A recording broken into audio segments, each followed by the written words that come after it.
Olá pessoal, eu sou o Lucas Napoli, sou psicólogo clínico. Me diz uma coisa, você sabe o que é trauma? Eu tenho certeza que só de ouvir essa palavra, imediatamente na sua cabeça começam a aparecer imagens de tragédias, desastres, acidentes automobilísticos, ou talvez uma criança sofrendo violência física. Essas são geralmente as imagens padrões que a gente tem em relação ao trauma. Mas em psicanálise, não necessariamente o trauma pode vir revestido dessa aparência impactante. De acordo com Freud, de acordo com a teoria psicanalítica, trauma é qualquer experiência subjetiva, qualquer evento experimentado pelo indivíduo que possui uma intensidade tão forte que ultrapassa a capacidade que o indivíduo possui para lidar com essas situações.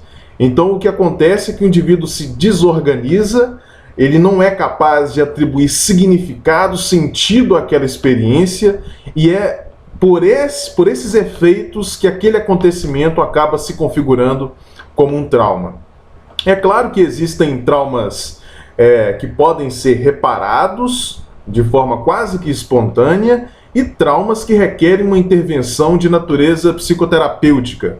Os traumas que podem ser reparados, assim como eu disse, quase que de maneira espontânea, eles são parecidos com aquelas lesões, aquelas feridas que a gente tem cotidianas que acabam sofrendo um processo de cicatrização natural, que não precisa de medicamento.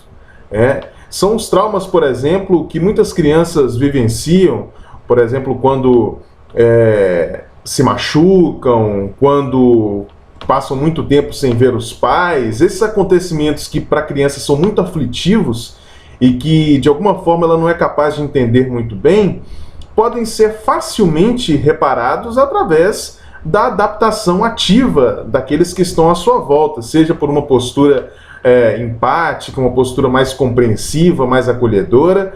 Esses acontecimentos que a princípio poderiam traumatizar a criança, eles acabam não gerando efeitos patológicos.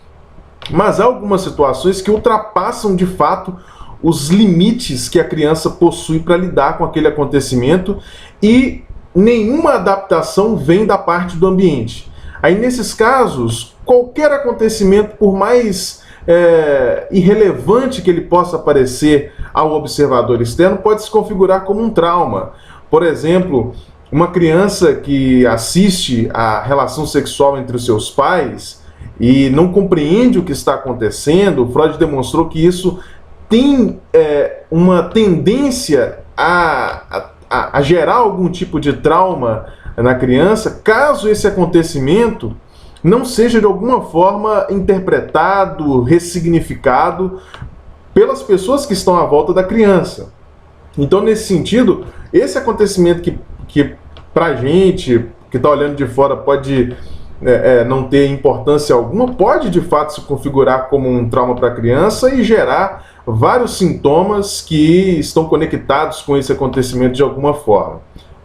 Os pacientes que a gente recebe em psicoterapia são justamente aqueles que sofreram determinadas experiências que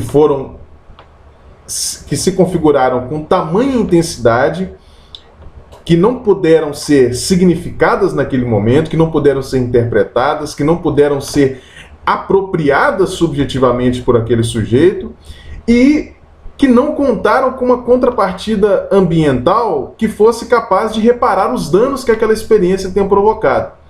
Então, nesse sentido, quando o paciente chega à psicoterapia, o objetivo do tratamento é justamente propiciar as condições que faltaram no momento em que o traumatismo aconteceu e que poderiam, de alguma forma, ter reparado os danos causados pelo acontecimento. É isso aí. Se você tiver alguma dúvida em relação a essa explicação, fique à vontade para colocar nos comentários e a gente se vê numa próxima oportunidade. Tchau, tchau.